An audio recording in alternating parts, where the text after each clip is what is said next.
Okay. Hi, everyone. Welcome. I'm Iain Gulland, Chief Executive of Riymay Scotland. Delighted to be with you all again today. So this session is all about measuring the circular economy to put the point on it. Circular economy is clearly a new paradigm. It's a paradigm shift that requires a broad and holistic shift across the whole of society. As we found out already, a handful of nations have been leading the way on this effort, and a common approach has been to set a benchmark for current performance. So the Circularity Gap Report is a valuable tool that helps countries do just that, countries and regions. So we're going to hear a lot more about Circularity Gap reporting. So what we're going to do is speak to a few nations that have completed Circularity Gap reports already in the past few years, and learn from that approach, how it's supported the systemic change that we're all endeavouring to take forward, as well as identifying how it's helped identify barriers and challenges, but also the opportunities going forward. So we are joined, absolutely delighted to be joined by Matthew Fraser from Circular Economy in the Netherlands, and they're the lead on Circularity Gap reporting. So we just call it CGR. Would that help if I just keep saying that? CGR. I don't know if that's the right acronym or not. We're going to hear from Matthew. We've also got Etienne from Quebec in Canada, and Mishal Riymay from Oman, who's the section head of scientific and technical programs in Oman. So they've will be able to explain a little bit more about their journey on Circularity Gap reporting. So maybe it's a good start to hand over to Matthew. If you could just possibly talk a little bit more about what is a Circularity Gap Report, CGR, and how does it help nations accelerate the circular economy? And yeah, we could start point. Over to you, Matthew. Sure. Well, thank you very much, and very nice to be here with you all. CGR is a perfectly fine acronym. I use it myself. It's a big mouthful otherwise. Well, looking at the Circularity Gap Reporting Initiative, the program that we run here at Circle Economy, we started that back in 2018, actually with quite an honest and simple question of just how circular is the global economy today. I think obviously circular economy has benefited from being in the news, and awareness is certainly growing about it. But from a quantitative point of view, it's actually very hard to measure and even get an assessment of, where do we sit today. So that was really our first foray into measuring circularity. And we found back in 2018 that the global economy is about 9.1% circular. 2 years later, we reran the numbers, and we found that it's about 8.6% circular. So the trend is really going in the wrong direction.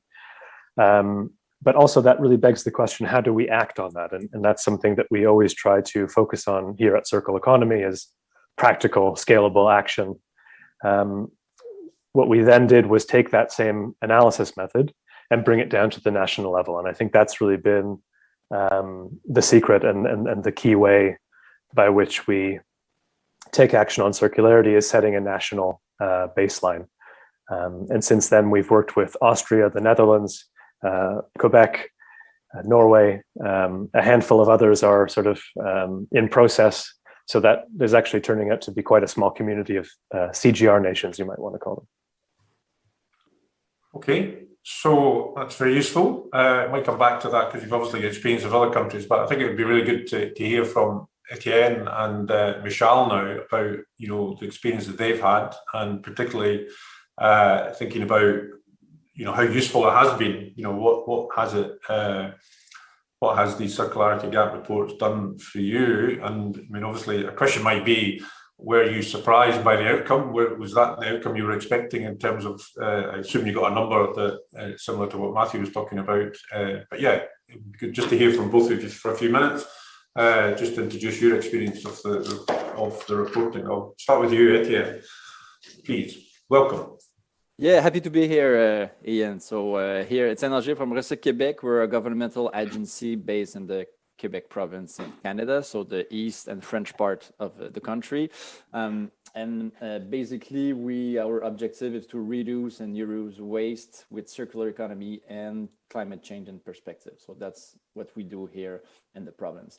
And since circular economy, there was not a lot of thing going on in Quebec about 6 or 7 years ago, but then we really felt that it was linked to our mission, and there was really a grassroots actions coming with reduce, reuse, repair, so all the different strategy to reduce the use of resources and optimize it.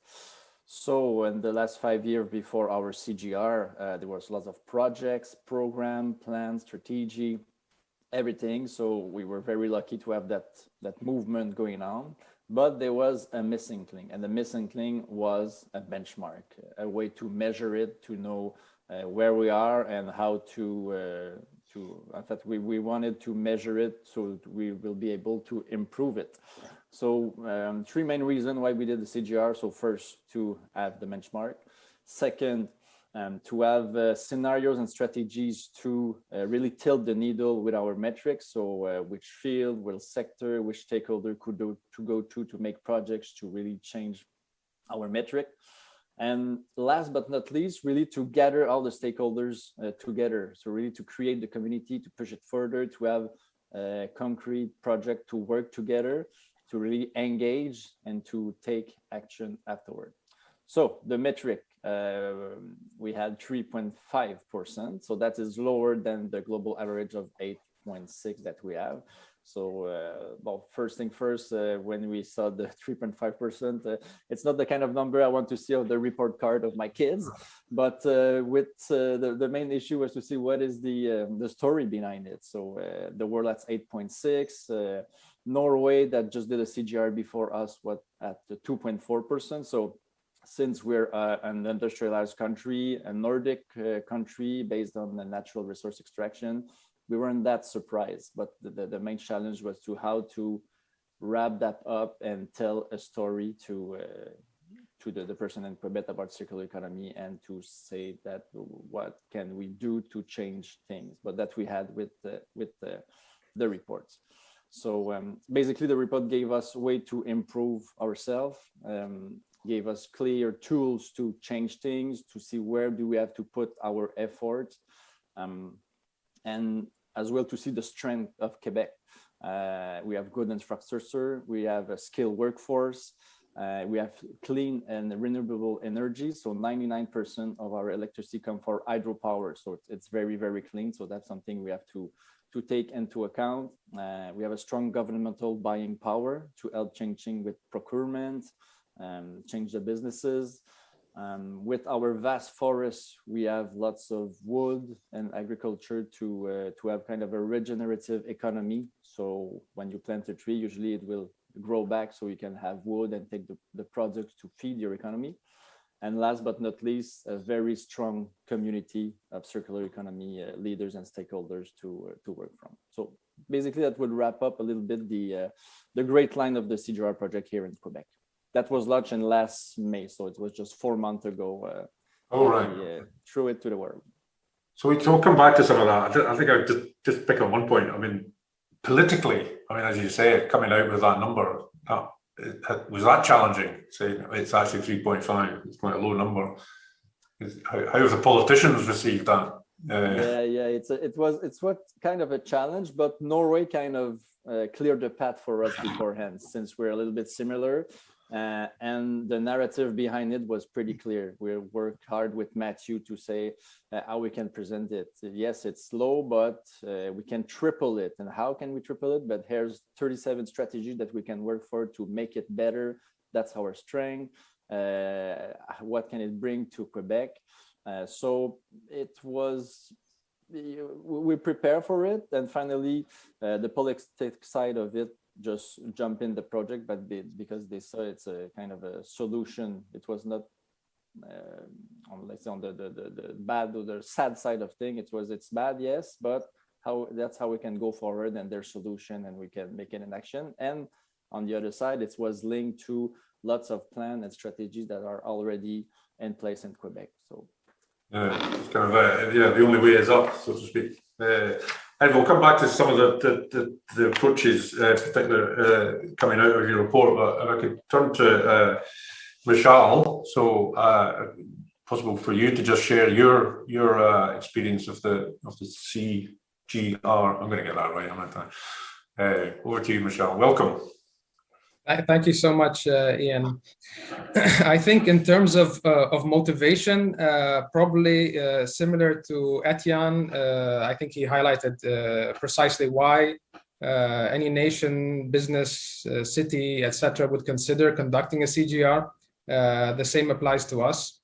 Here at the Oman Environmental Services Holding Company, short BIA, we're a government-owned company, and we're mandated with managing the waste sector. And for a number of years, we've started implementing circular strategies in dealing with our waste. And the idea is to divert, obviously, waste away from landfills and to recover secondary raw materials and have that feedback loop into the economy.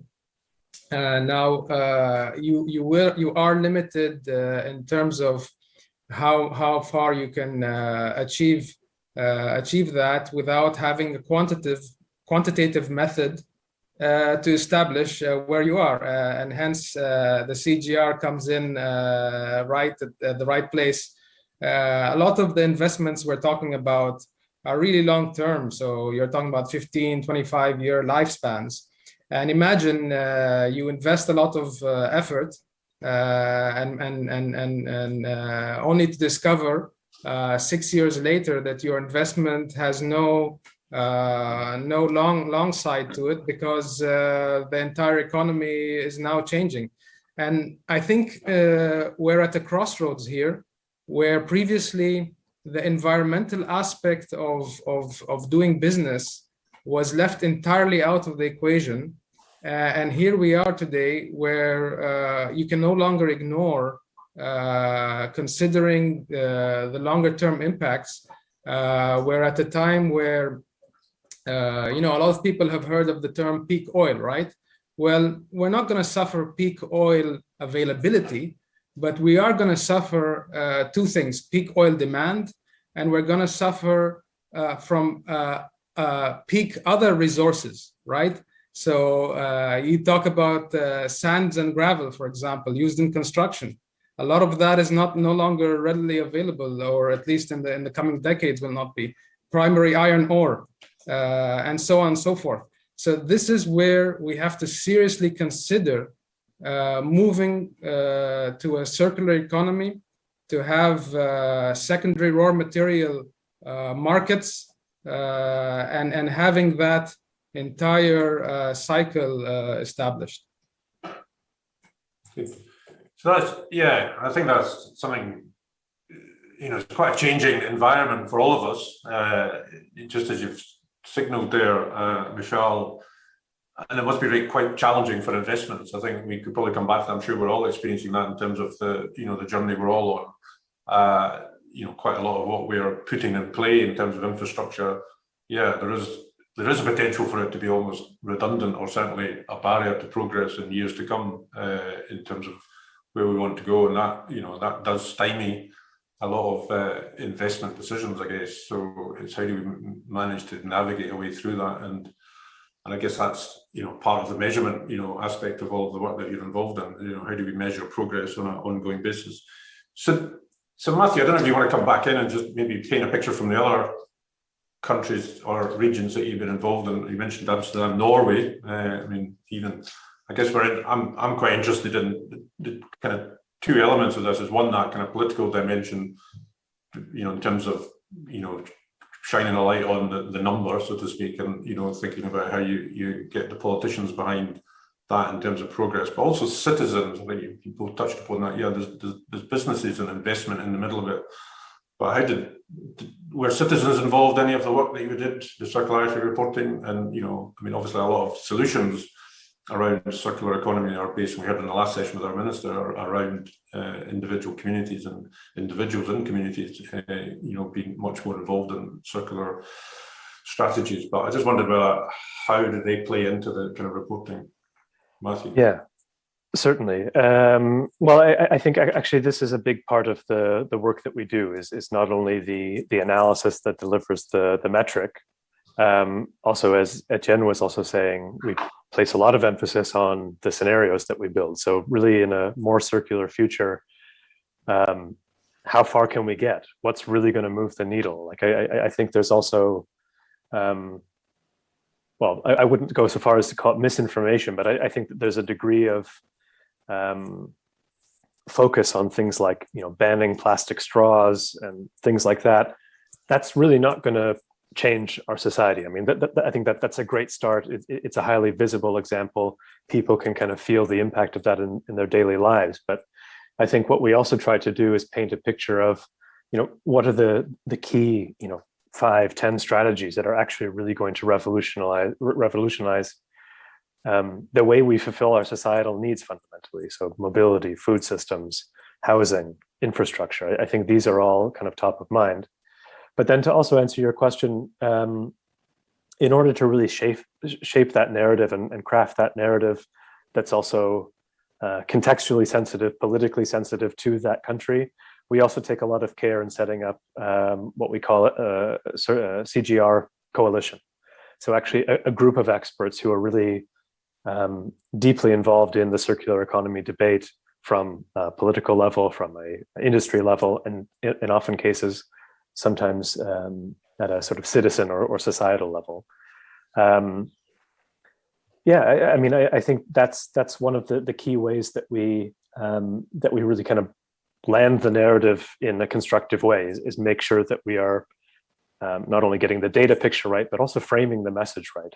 I mean, both Oman and Quebec have a sort of long history of sustainability initiatives. I think there's a lot happening on waste management. There's a lot happening in terms of sharing economy. Obviously, circular economy kind of touches all of these issues. So how do we kind of wrap this all up in a clear narrative that also people understand, citizens and politicians? It's interesting. I mean, I'm not trying to dwell on the number, but if Quebec and Oman, you've had quite a degree of sustainability going forward in terms of your communities and your society, and then suddenly you do this report which says the number is actually low. I mean, it could be quite, what's the word, disempowering, for people who think they're doing well, think the country is going in the right direction in terms of sustainability, and suddenly, because that is one of the challenges, isn't it? I mean, we talk a lot about that in terms of, circular economy in Scotland, that we're absolutely on this revolution in terms of net zero, where, renewables are going up right, left and centre. We're thinking about decarbonisation, electric vehicles, all of that. But actually, what are we making that stuff from? And that's where the circularity report comes in, doesn't it? So I guess it's that, it's I know we talk about it sometimes as an unwelcome elephant in the room, and I just wondered, so both there's a political dimension to that for both of you, but, even from citizens, has it felt, or how did the citizens react to that figure, or is it a figure that you haven't actually broadcast too widely at this moment in time? Yeah, on our side, but we broadcast it for sure. It's kind of the discussion starter, this number. And I mean, people are aware of the situation, that things are kind of rough, that we have to change the way we live. So it's not coming from nowhere. There's already a context, and we'll be talking about sustainable development to reduce the use of resources and everything.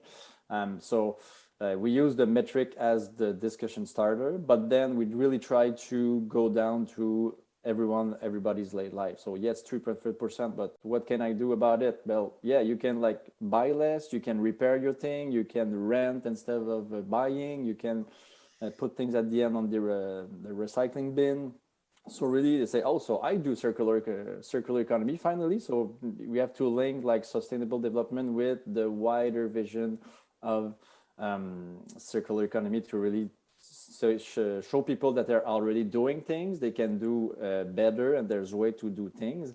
And the second point I would like to mention is with the COVID situation was terrible for all of us, everybody at home, with the shortages for soap or mask or everything. So for the last year and a half, almost 2 years now, We were kind of in a post-apocalyptic future world where the resources are missing, that we have to take care of ourselves locally, trying to find a way to be more resilient. So, and the reaction of the population was very strong. So here they start to buy locally a lot, repair their things. So all doing these little things that change the global picture over time. And so the green recovery as well and everything. So the context was good for us to show, yes, the metric and the solution and how to link it to everyone's everyday life. Okay. Mishal?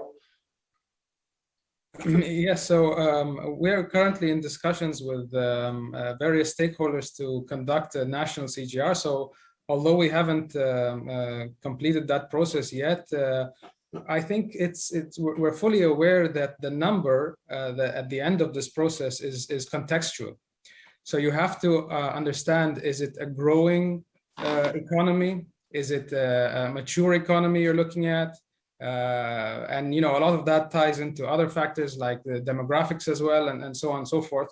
So once you gain that perspective, you're better able to understand these figures that come out of such reports. But I think what I find valuable with let's say the approach which is adopted here in the CGR is that it's one that fully engages stakeholders, and I think that's extremely important.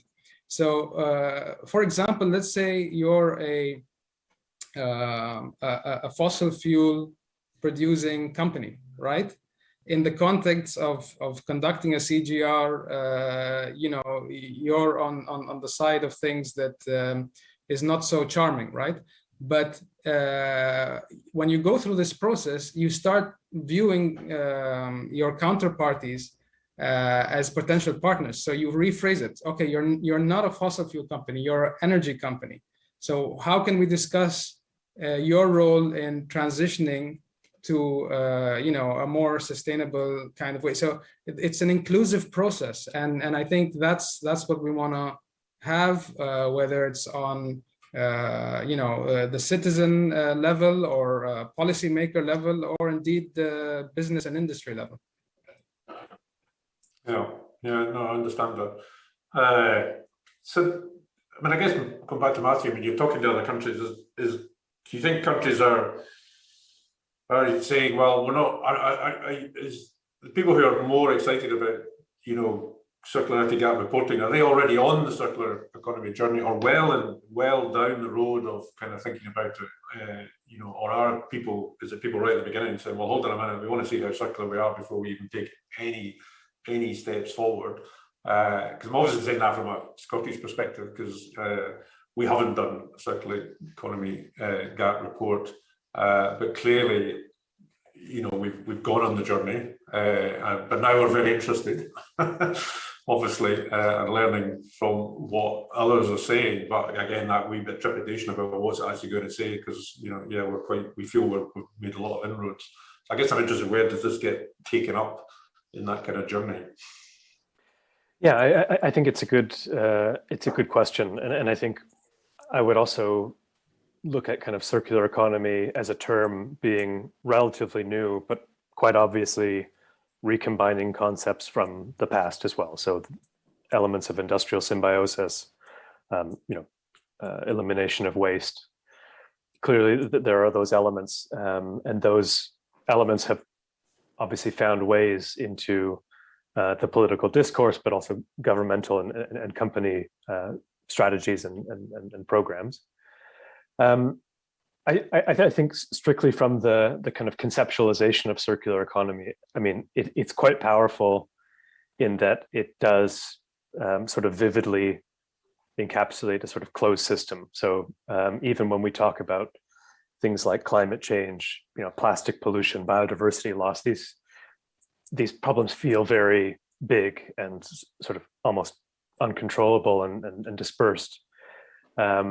But kind of viewing things from the lens of circular economy, I think does bring that clarity, so that there's a certain value in the communication framing of circular economy. But then indeed, as both Etienne and Mishal pointed out, putting a metric to that, I think is a sort of definitive kind of stake in the ground, flag in the ground of, this is really how circular we are today. This is our starting point, so to speak. And I think that does tend to happen a little bit at the beginning of the journey, especially when policy specifically begins to adopt circular economy language specifically. So I think what we've also seen over the past few years, past 5-6 years, is certainly Europe is in many ways leading the way. China also has clear language on circular economy policy, but clearly that sphere is growing. So Canada, also different regions are really beginning to adopt that language, and I think very soon after, you do have that kind of clear need to set a baseline metric, but also understand, and again, I would kind of highlight the value of the scenarios and the benefits. Yeah. What does that future look like, and what benefits can I realize? And I think that always looks a little bit different for each country that we work with. But certainly we always need to tie back that core concept of circular economy to benefits, whether that be economic, employment, emissions, etc. So that's what I see for the past few years.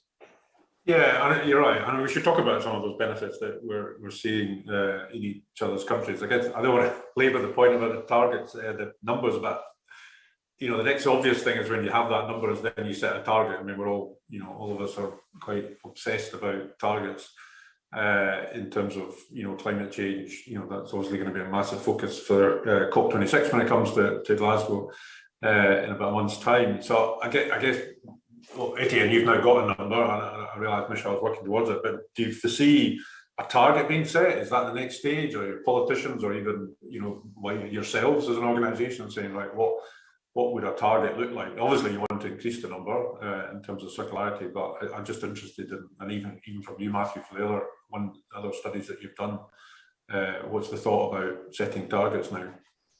Again.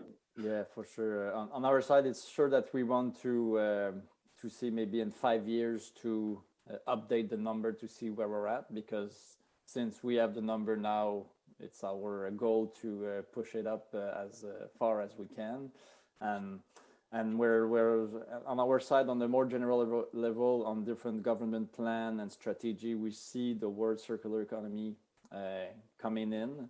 So it's a word that we see and plan and strategy. So it's coming to be more natural to put that in, because maybe a little bit like Matthew said before, circular economy come with a narrative, a positive narrative to how to change things, instead of don't waste or don't pollute, to say how you can change your business to be more green, more resilient. So the whole message of it is really, it's really appealing to put it in different plan and strategies. We have a launch, I think next year, another governmental agency launched the critical and strategic material strategic plan.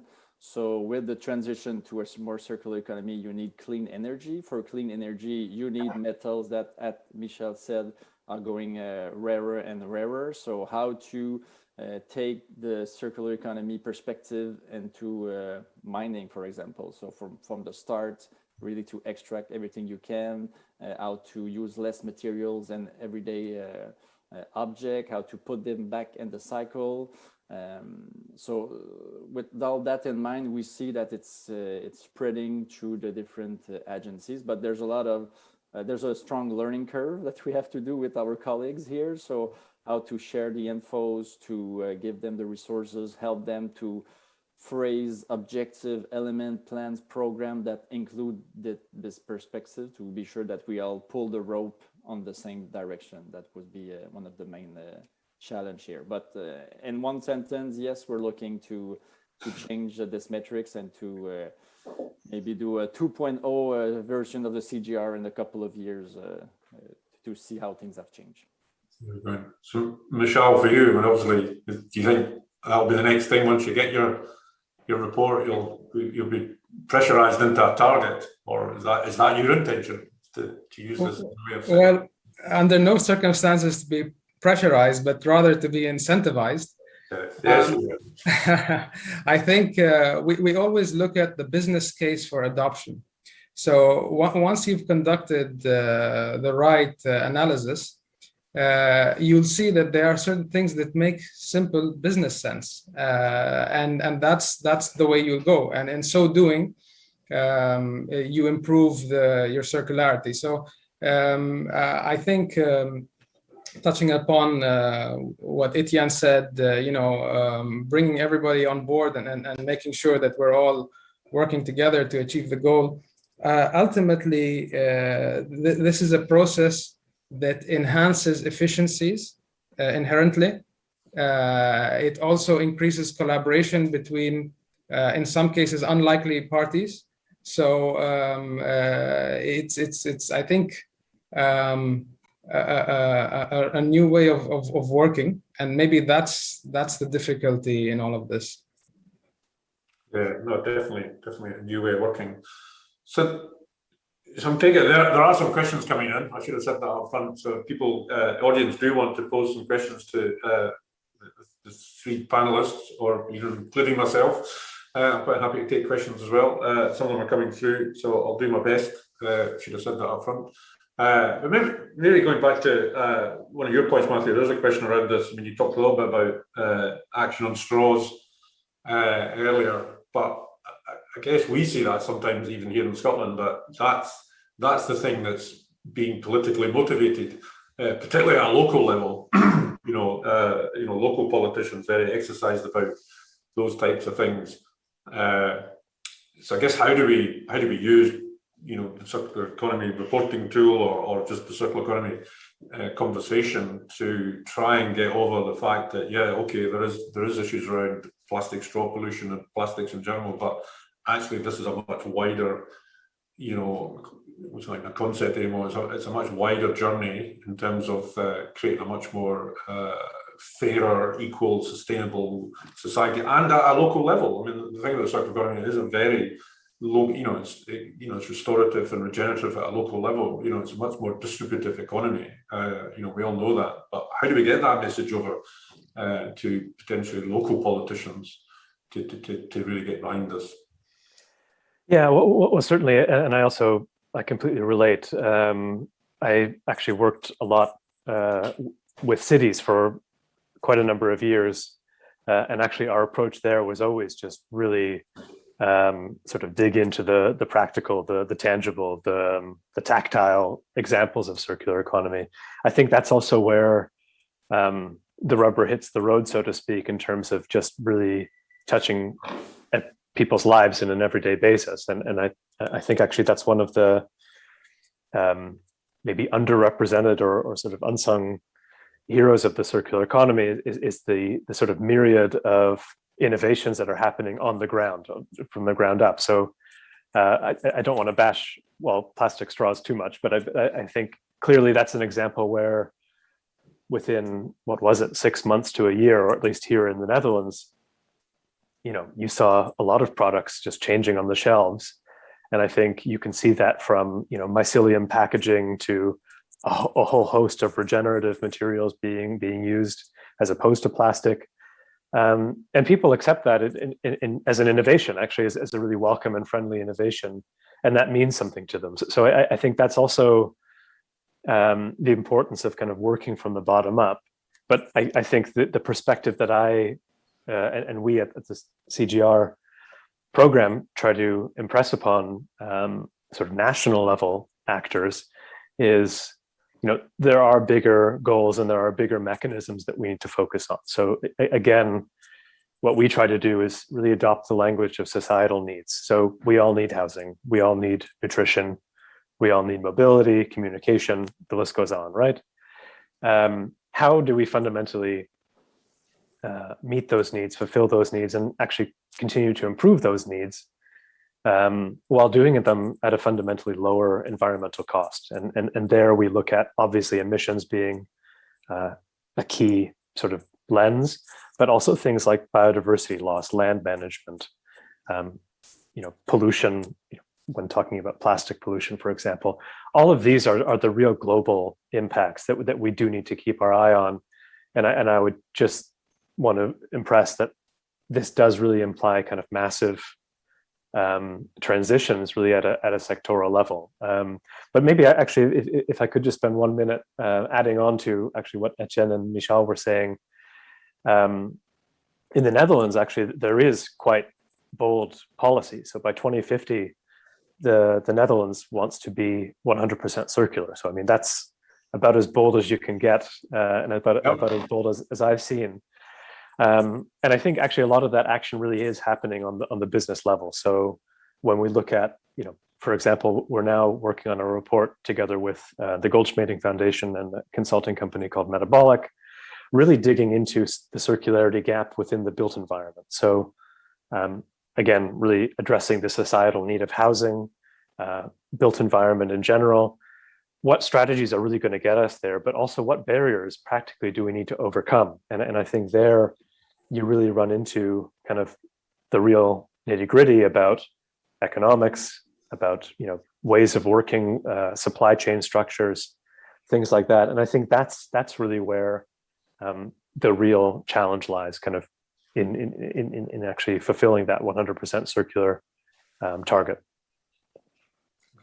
So there's a question here about, I guess, changing behaviours, and I mean, kind of related to that. I mean, so there's a lot of work, and it's the same in Scotland. There's a lot of work around supply chains and innovative products, design, and local small businesses as well as larger businesses looking at circular economy practices. But obviously, the consumption agenda is a huge behavioural change, or it's a behaviour to some extent.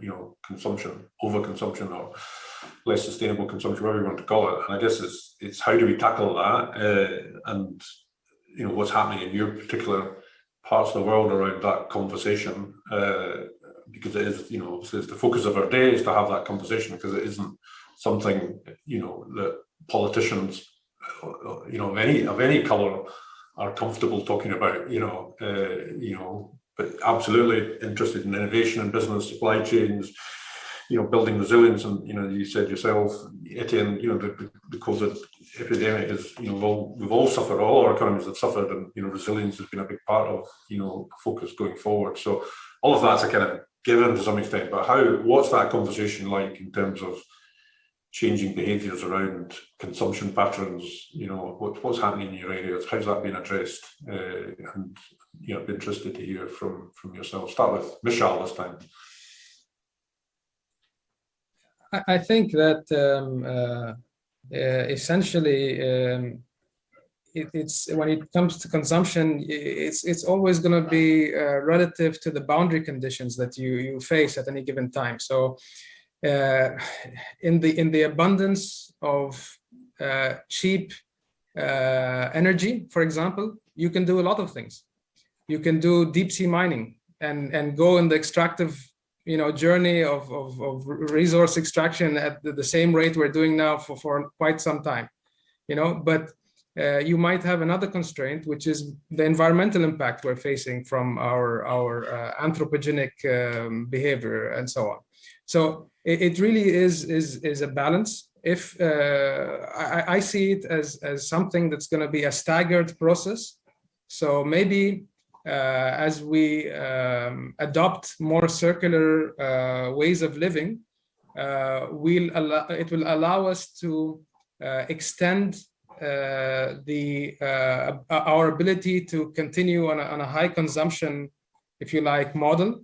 But eventually, all things being equal, we will have to also have a more sustainable consumption behavior. Yeah, no, agreed. Etienne,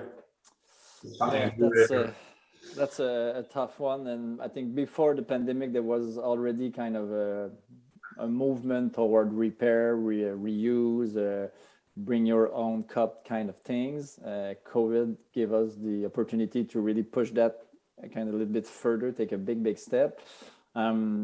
Now we still see the importance of repairing, or buy local, buy less, rent instead of buying. We see it for bikes, for cars. maybe for phones more and more. So the landscape is changing, I think, but not as fast as it should be. So really, I think one of the my fear is with the COVID situation, everybody was at home and saving money and repair and don't buy and don't travel. And now we're going to have a kind of a rebound effect of post-COVID. So we talk about green recovery, but if everybody is going to travel around the world with the spare money and to buy more and more things, we kind of have a problem. So really have to think about how to change the comportment of people and have that in mind to be sure that what we save at one place is finally on the other place, pulling the rope on the wrong side of things.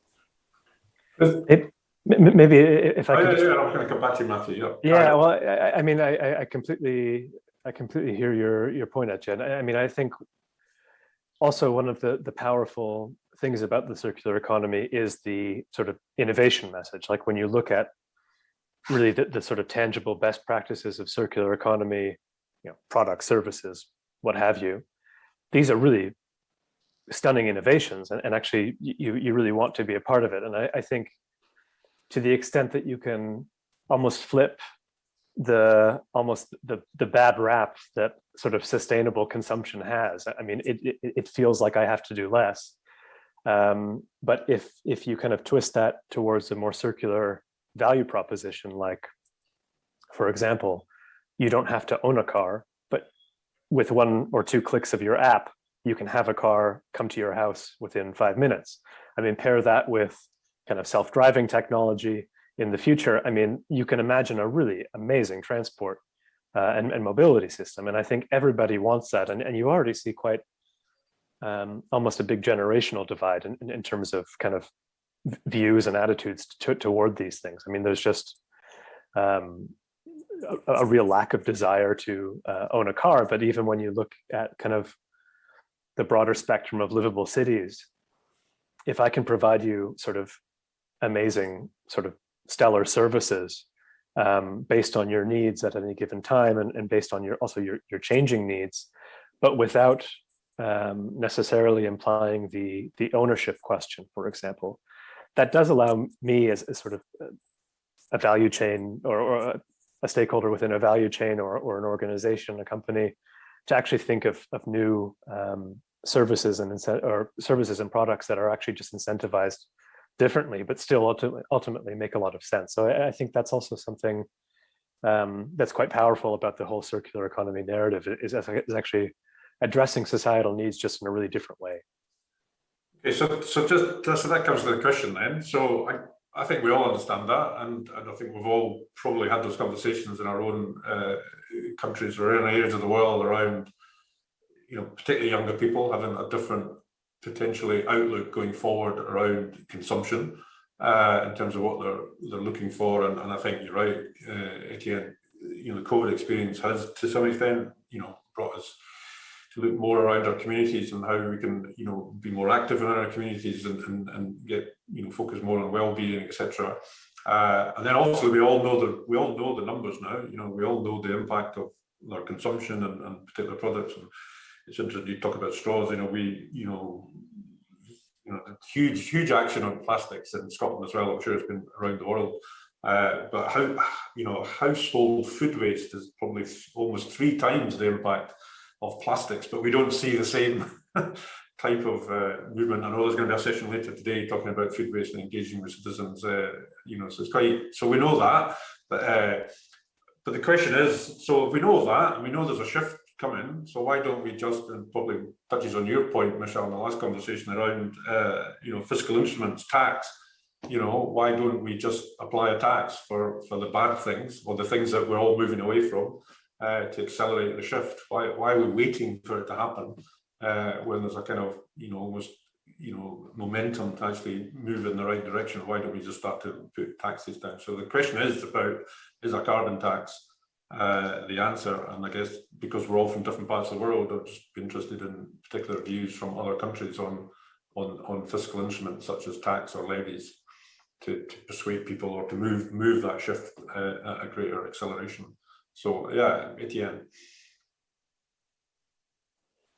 Yeah, that's a very, very good question. For the carbon tax we have in the program with Quebec and California and other state here. So it's the price is going up and up, try to change the market, but it's not that easy, and it's kind of very complicated, as you know, to have these multilateral action between countries.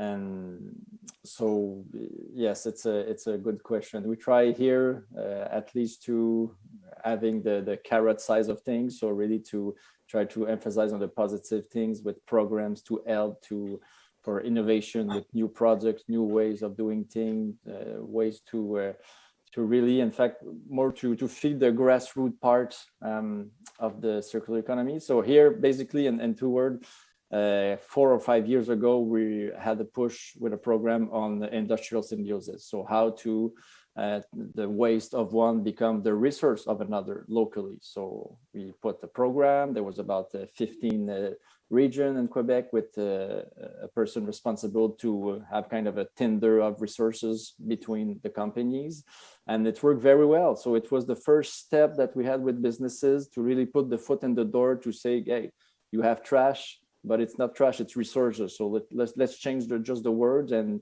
see things a different way. After that, couple of years later, they were very strong in industrial symbiosis. Afterward, they were going to other circular strategy economies. So how to innovate, how to make my thing more repairable, how to eco-design my thing. And all that kind of nourish the local, the regional resilience, the regional view as well. So people started buying things doing locally with the trash of another. And then the next step that we see, it's each region now we're developing tools to have their own regional roadmaps, because the circular economy, we have kind of the CGR, the lighthouse of circular economy, if I can say so, the big metric, the big direction, the big strategies. But then locally, Quebec is a very big province, as we have about 1,000 kilometers for one side to the others. So we have a little mining town up north, a big metropolis, Montreal in the middle, so very different. So basically we have to adapt the project, the roadmaps, the tools to every one of them. And that's the next step that we see that really are making a difference, because when you give people tools and fundings to do projects locally, usually they feel that they kind of own the project and they really involve stakeholders and make it alive, instead of sometimes the bigger regulation or law at a higher level that maybe relate less with the local situation or the local stakeholders. So that's the way we have for now. We'll see in the future if we have, let's say, stronger laws or other taxes or similar products. Mishal, what's happening in your part of the world regarding taxes, carbon taxes or similar?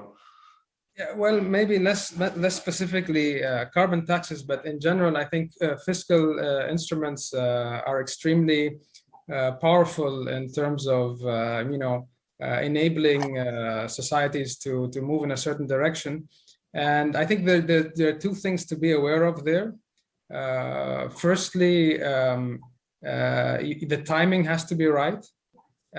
So you could fall into the trap of adopting the wrong, let's say, either taxation policy or subsidy or what have you, incentive at the wrong time, and you promote a certain, let's say, type of behavior that ultimately ends up not working out very well. And this ties into the importance of conducting a CGR, if I can bring it back to that again, because you shed light on the entire, if you like, dynamics of the economy. And when it comes to fiscal policy, it is a dynamic process. So you might have to, or you may very well have to revise your policies in a periodic basis in order to ensure that overall you're moving in the right direction.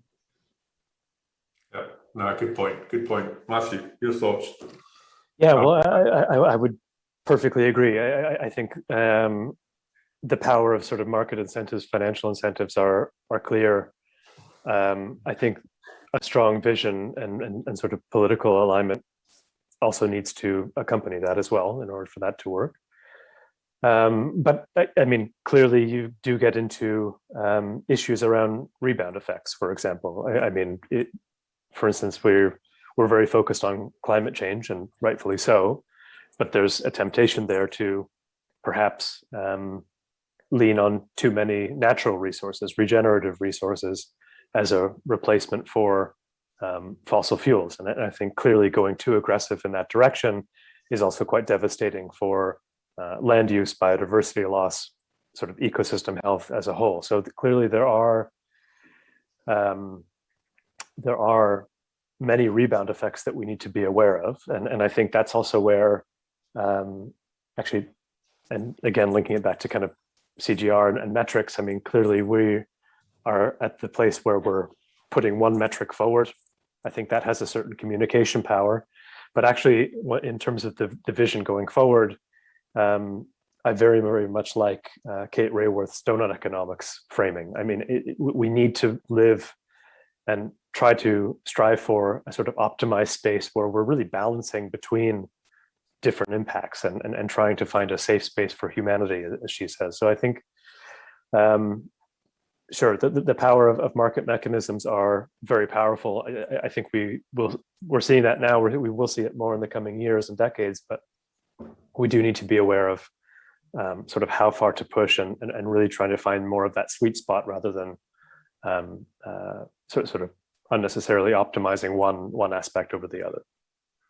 Yeah, no, and I agree with all of that. I guess I'm sometimes drawn by, I mean, I guess people say, you know, don't let perfection get in the way of the good. We're always looking for that absolute what should be the fiscal instrument that we should all have, and I get the point. Etienne, it is quite a complicated thing to talk about, but then at the same time, I mean, going back to plastics, you know, quite a lot of parts of the world are introducing, you know, plastic cup levies, you know, just, oh, right, that's it, 25 cents. I was listening to the Vancouver story, another part of Canada, just recently, you know, so there is that kind of, that type of approach where they just look at a particular product and say, look, we need to really get rid of that. There is an alternative, let's move it. And it is, you know, it is people just taking the initiative. And at the same time, you know, I get the point that, you know, we need to look at those fiscal instruments in the round, but, you know, taxes or levies can be introduced and taken away if they're not working. It's quite interesting listening to Jos this morning, you know, talking about the Swedish VAT initiative, which apparently is a pilot. So they're going to evaluate, see whether it's having the necessary impact on the circular economy, and why we shouldn't, you know, maybe as nations, we shouldn't be too afraid of that, thinking about those fiscal instruments in a way that, you know, we could introduce them and look at them, revise them or whatever, and completely look at that. Because at the end of the day, we did, you know, I'm sure all countries introduced emergency measures during COVID, you know, for particular set of circumstances. I'm not trying to compare that situation, but, you know, we got used to that type of approach, and, you know, to get through a particular set of circumstances. So I just wonder whether there should be more of an appetite for almost trialing some of those things, both at a national and subnational, even a local level, to really think about it. But I agree, so it all comes back to, as you said, to the metric, having something to measure, because you can have all these things and then, you know, but how do you actually evaluate them in the round? So I guess that's the importance of having a metric. So even if you said, Etienne, if you jump forward 5 years, as you said, and you look at your numbers and they haven't gone in the direction or at the pace that you would like, you would then look to revise some of the, you know, activities or instruments you put in place. So I'm just very conscious of time, and so the ones I got